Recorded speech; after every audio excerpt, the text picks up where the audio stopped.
you just joined us on the System After Dark, this is a homegrown number courtesy of E3 and Cracker. Bulla, how's it going? I'm D, your host on the System After Dark, right here on Today FM. Today's hit music. You can catch me weeknights at 7 p.m. That's from Monday to Friday, only on the home of Today's hit music. And don't forget, that's D with you every weeknight on the System After Dark. Even got that homebrew flowing.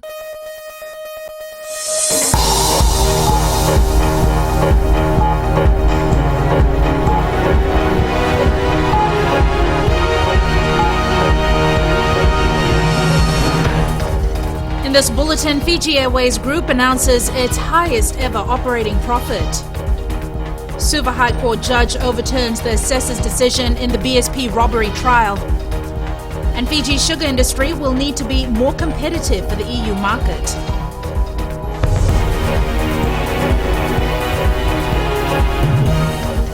Good evening, I'm Jackie Spate and this is FBC News. Fiji Airways Group has announced its highest ever operating profit of $60.8 million. The figures were released as the company held a farewell ceremony for the outgoing Chief Executive Officer Stefan Pickler in Nadi today. Shireen Lata reports. It was a bittersweet afternoon for staff of Fiji Airways. As they said goodbye to their outgoing Chief Executive Officer, they were also informed of the sterling performance in the last financial year. Pickler thanked the staff and management for achieving a record result as the profit. As a result, the Fiji Airways Group has announced a profit share payout for staff and management. Each eligible staff member $3,000, which is good because it helps the people who have lower income. And that's great news. And also we decided to give the management $7,000, which are also much more than they got last year. And of course, finally, if all the team gets something, we have to give something to the shareholders. So we also agreed to give 5 million Fiji dollars as interim dividends to the shareholders. Pickler says all of the key business and financial metrics outperformed the previous financial year, with passenger numbers, load factor and average fares all improving significantly. The airline grew passenger numbers by 4.5% compared to the previous year. Pickler also took the time to share his experience with Fiji Airways. Pickler is joining Air Berlin in Germany. Had a lot of challenges in the beginning, and together with the team we all mastered them and came out of this stronger than before. And now Fiji Airways is one of the leading boutique airlines worldwide, and not only leading because of the product but also leading because of the financial performance, which is fantastic. Pickler says the 2014 performance is testament to the 5-year strategic plan which Fiji Airways commenced in 2013. Shireen Lata, FBC News. Suva High Court Judge Justice Salesi Temo has overturned the decision of the assessors in the BSP robbery trial. The assessors had given a not guilty verdict for all 6 accused last Friday. However, Justice Temo has overturned the verdict, and Kunal Prasad and Josiah Usumaki are now guilty of aggravated robbery. Devita Sungu, Solomon Ngurai, Epelingar Ningio, and Deshwar Dutt are guilty of receiving stolen property, namely the money stolen in the heist. The $70,000 robbery took place at the BSP Samambula branch in 2012. Justice Temo will sentence the men on the 16th of next month. Fiji's sugar industry will need to be more competitive as it will enter a period when it will no longer enjoy preferential market access to the European Union. The EU's ambassador based in Suva, Andrew Jacobs, says Fiji will then be up against some of the world's best sugar-producing countries. Akusita Tale has more. Come 2017, Fiji will no longer export its sugar to the European Union under the current prices. Speaking on FBC TV for the Record program, Ambassador Andrew Jacobs says Fiji will have to compete with other sugar-producing countries. The World Trade Organization has told the European Union that we can no longer favor, let's say, Pacific countries and those from Africa and the Caribbean in terms of providing them with let's say, a market in which they can have top prices for the sugar. The preferential sugar prices have been seen as a distortion to the global trade market. After 2017, the EU market for sugar will be a much more competitive place. It is going to become more competitive. It doesn't mean that the market is going to be closed in any way, but it does mean that in the run-up to 2017, Fiji sugar producers are going to have to become more competitive. They're going to have to, let's say, produce at lower cost. They're going to have to make sure that the production procedures are more streamlined in order to be able to compete in this market. The EU says while a lot more work is needed in the sugar industry, stakeholders will be ready for the changes come 2017. The competitors in the market will really be the domestic European sugar beet producers who are well set up in Europe. But I think that Fiji does have an advantage, which is fair trade. Jacobs adds the EU will continue to support the sugar industry to help it to become more competitive. Ako si Tatale, FBC News. The family of a Fijian national who drowned in Kiribati last week has been informed of the tragedy. The deceased and another Fijian who is still missing were carrying out a reef survey in a dinghy while their ship was anchored near Phoenix Island in Kiribati. A huge wave reportedly hit them, causing it to capsize. A director for Cruise Holding Limited, Shelvin Douglas, has confirmed that he went to see the family of the deceased and has told them of the incident. Kiribati authorities are continuing the search for the second victim. The two Fijians were crew members on the Southern Phoenix. Police say it could take up to 9 days for the first body to be returned to Fiji. The shipping company is expected to provide more details once the investigation into the incident is completed. Prime Minister Vorengen Bainimarama today met with World Bank Vice President for East Asia and the Pacific, Axel van Trotsenburg, to discuss the reinvigorated partnership between the World Bank and the government. The meeting was closed to the media, but in a statement, van Trotsenburg said it was a chance to strengthen their engagement with Fiji and discuss the Prime Minister's development objectives following last year's elections. Bainimarama says Fiji is eager for continued constructive dialogue on the areas this government has identified as most important for the nation's development. The World Bank had previously acknowledged its plans to support the government's development priorities. These include transport infrastructure repairs, fostering private business growth and investment, improving livelihoods in rural areas, and helping Fiji become more resilient to natural disasters. Trotsenburg and a team of World Bank officials will also meet with the Minister of Finance, other development partners, the Pacific Islands Forum Secretariat and the Secretariat of the Pacific Community. The 9 men charged in relation to the death of Villacasa Soco appeared in the Lautoka High Court today. Information and disclosures were served to the accused persons before the matter was called.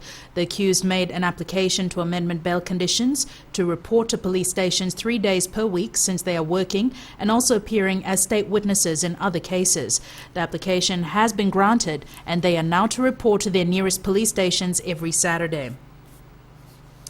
Bail has been extended till the next mentioned date of 6th March 2015, where the matter has been set down for plea. The Public Accounts Committee has released and tabled the 2014 Auditor General's Report on Government Commercial Companies, Municipal Council, Special Projects Report and the Statutory Authorities. Eleanor Tarangaivu has the details. The audit of government entities is divided into 4 segments, namely government commercial companies, commercial statutory authorities, majority-owned entities, and off-budget state entities. These include, amongst others, the Fiji Broadcasting Corporation, Airports Fiji Limited, Fiji Ports Corporation, Post Fiji, Housing Authority, the Fiji Electricity Authority, Fiji Hardwood Corporation, and the Fiji Development Bank. 8 municipal councils were also audited, as stated in the Municipal Council's report. These are the Mba, Lautoka, Mandi, Nausori, Singatoka, Tavua, Sabu-Sabu, and Suva municipal councils. Special projects carried out across the public service for the year ending 31st December 2014 was also scrutinized. Some major projects included the Fiji Roads Upgrading Project and the Suva-Nausori Regional Water Supply Project. Statutory authorities, 22 in all, went under the microscope as well. Some major authorities included the Fiji Revenue and Customs Authority, the National Fire Authority, Itoke Lands Trust Board, the Land Transport Authority, FICAC and the Water Authority of Fiji. In all reports, the Public Accounts Committee noted that there is a need for early preparations and audits of accounts. This, the committee says, will ensure that important decisions made on behalf of the public are based on up-to-date financial data and accounting information. Eleanor Turangai, FBC News. In the news ahead, requests for prosthetic and orthotic limbs keep the country's lone prosthetic and orthotic technician very busy.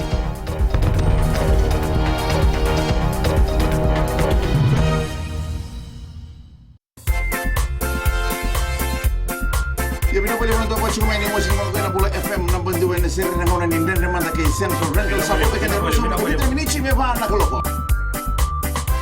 Nisapula. Oya wa tisoni dalai. Gonga ya mosdon. Nama dikirau mena tolu kene bitu. Ena via kabi moliti kene porombuka. Goria na lani ne kabi. Bula FM number 2 and the Serena.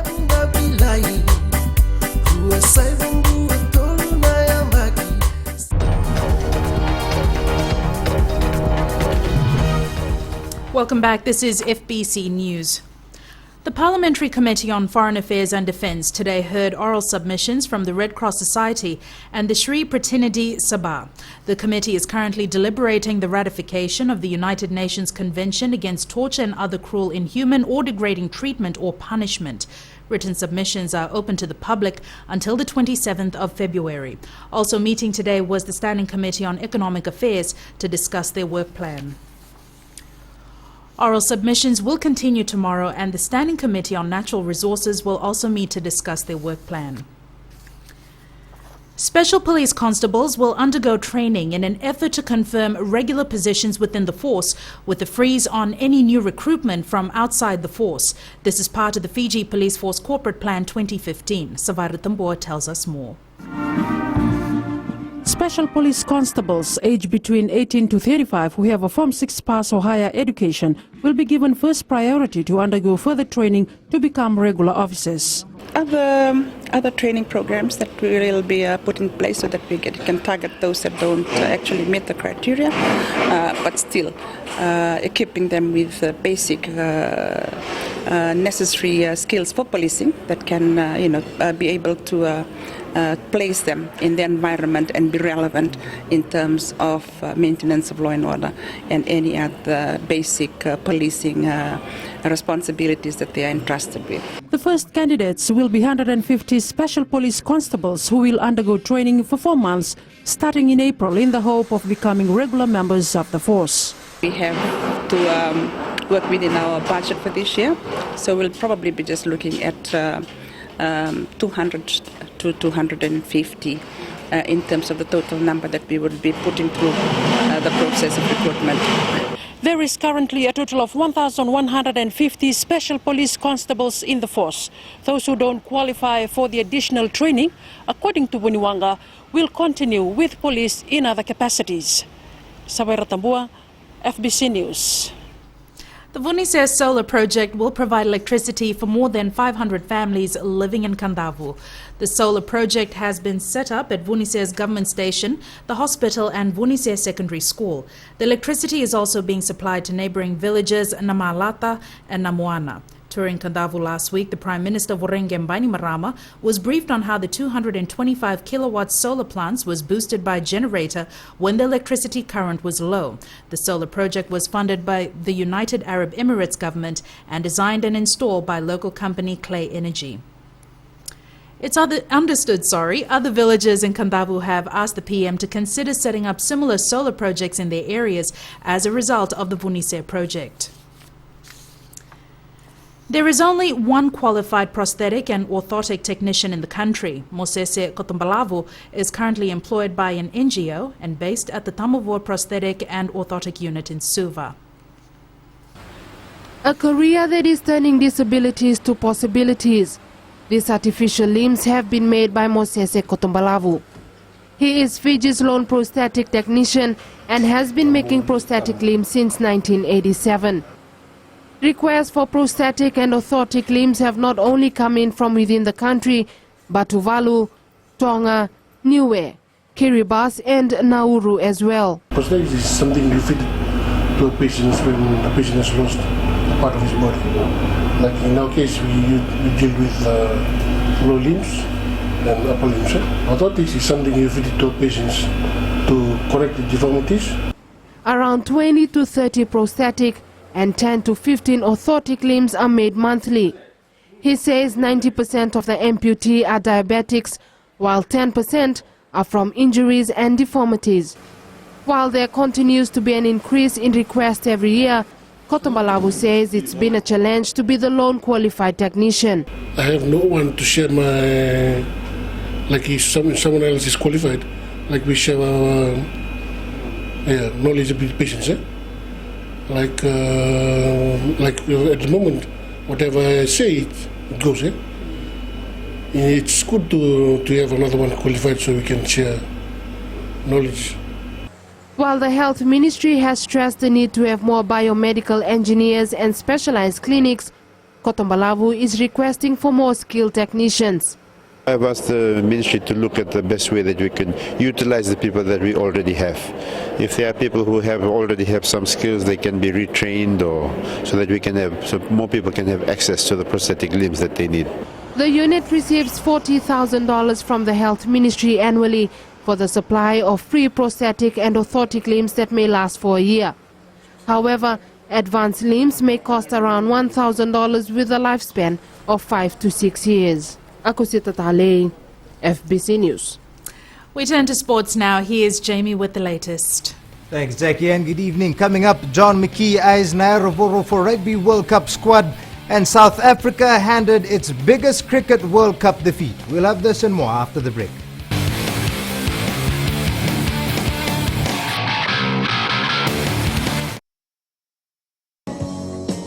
My name is Luca.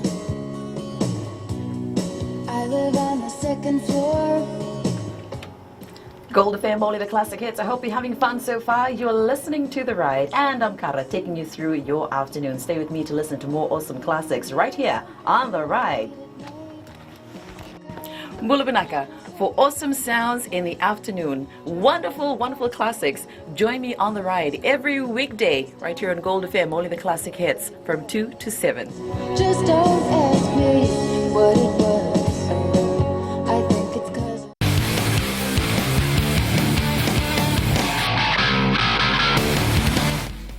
Rugby League convert Tangele Nairovoro has carved his name as a starting winger for Super Rugby defending champions, the Waratahs. And Flying Fijians coach John McKee admits the former Suva Grammar School student is on his target list for the 2015 Rugby World Cup in September. Tale Ndadakadaka has more. Double round, it's 2-on-1. Tangele Nairovoro scored 2 outstanding tries for the Waratahs in their 38-28 win over Melbourne Rebels last weekend. The 23-year-old continues to impress with his storming runs, and Flying Fijians coach John McKee is looking to recruit him for upcoming internationals. Certainly, I mean, I've been keeping a close eye on him. Obviously, he's just came back from Rugby League towards the end of last year, and he's in the Waratah squad and started last week. Apart from Nairovoro, McKee has set his sights on other Fijians playing overseas and will be paying them a visit next month to try out for the national team. McKee wants to create a wide selection base from which to select a strong side for the Pacific Nations Cup and the World Cup in September.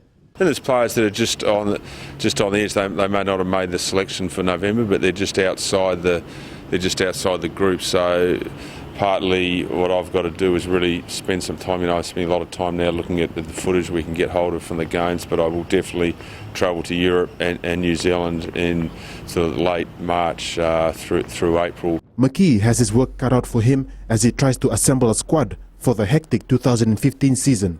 Talendo Dakadak, FBC Sports. The Jacks Nandi football side has maintained its lead on the Galaxy Premier League points table after the latest round of matches. The side beat Lautoka 2-1 yesterday. Dungudangi's kick, a long deep one headed, and the header by Iliki Rabosai. And Iliki Rabosai. In comes Rundru with the header through, cleared off the line. Header through by Josabata and Dungudangi, trying to clear it off the line, Sharon Naidu. Arvinda Al floating it long, Pennyfi now, and a header by Sarah Singh. As I said, 2-0 score. Nandi's on 13 points, 2 ahead of Lombasa, while Mbai is third on 7 points. Rewa has lifted itself from the bottom of the pile after its 2-0 win over Tailevu Naitasiri. 16-year-old Kabrina Terubia upset veteran Gloria Suku to take out the women's division at the Fiji Chess Association's Condensing Open in Suva. Terubia collected 5 out of 7 points, while Suku managed only 3 points to finish second in the event yesterday. Calvin Prasad continued his dominance in the men's division, collecting 7 out of 7 points to finish top. The next tournament will be held on the 22nd of next month. Shikhar Dhawan hit a superb century as defending champions India maintained their unbeaten start to the Cricket World Cup with a 130-run win over South Africa. While England recorded their first win in 3 matches, defeating Scotland by 119 runs earlier today. England batted first and scored 303 runs in 50 overs at the loss of 8 wickets. In reply, Scotland were all out for 184 within 43 overs. Meanwhile, tonight at 10 on FBC TV, you can catch the highlights of the India versus South Africa match.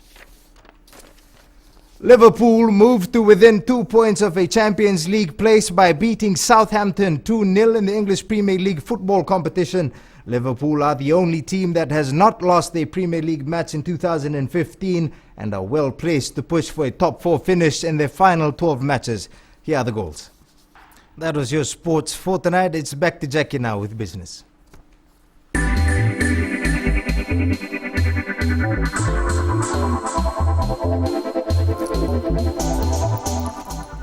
The Fiji National Provident Fund has extended its overseas medical assistance benefits by increasing incidental expenses to cover associated costs for such trips. Members who do not have medical insurance can access as much as $10,000, while insured members can access $5,000. FNPF Chief Executive Aisake Taito said additional benefits was part of the continuing improvements the fund has introduced for members. Members qualify for overseas medical assistance if treatment sought is not available locally and on referral from a recognized local doctor. The member applying must have enough funds in his general account eligibility to cover the cost of treatment.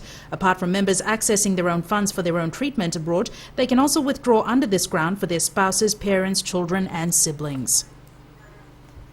In the last financial year, the fund paid out a total of $49.8 million for the 39,000 members that had applied for early withdrawal assistance.